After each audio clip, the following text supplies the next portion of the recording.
Praise the Lord. ஆண்டவரும் அருமை இரட்சகருமாகிய இயேசு கிறிஸ்துவின் இனிய நாமத்தினாலே உங்களை யாவரையும் நாங்கள் வாழ்த்தி ஆசீர்வதிக்கிறோம். கர்த்தர் தாமே உங்களை ஆசீர்வதிப்பாராக.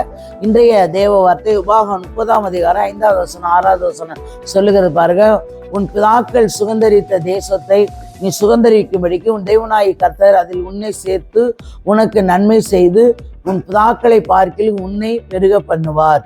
அல்லேலூயா. நல்ல கவனிங்க. உன் பிதாக்கள் சுதந்தரித்த தேசத்தை, உன் பிதாக்களினா நம்முடைய முன்னோர்கள், நம்முடைய தாத்தா பாட்டி, நம்முடைய தாய் தகப்பன் முன்னோர்கள்.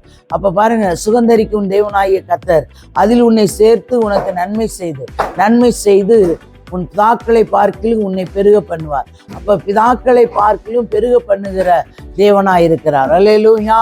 உன் தேவனாகிய கர்த்தரில் நீ முழு இருதயத்தோடும் முழு ஆத்மாவோடும் அன்பு கூர்ந்து, எப்படி அன்பு கூர்மணும்? தேவனிடத்துல முழு ஆத்மாவோடு அன்பு கூறணும். அப்போ முழு இருதயத்தோடு அன்பு கூறும் பொழுது அப்ப நல்லா சொல்லுங்க, அன்பு கூர்ந்து பிழைக்கும்படி உன் தேவனாகிய கர்த்தர் உன் இருதயத்தையும் உன் பாருங்க சந்ததியாரின் இருதயத்தையும் விருத்த தரிசனம் பண்ணி.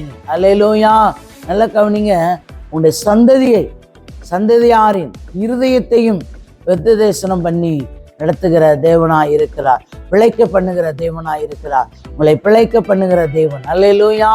இப்ப கர்த்தர் உங்கள் இருதயத்தை, உங்கள் சந்ததியார் உங்களுடைய இருதயத்தையும் விருத்ததேசனம் பண்ணுகிற தேவனாய் இருந்து உங்களை நடத்துகிற தேவனாய் இருக்கிறார்.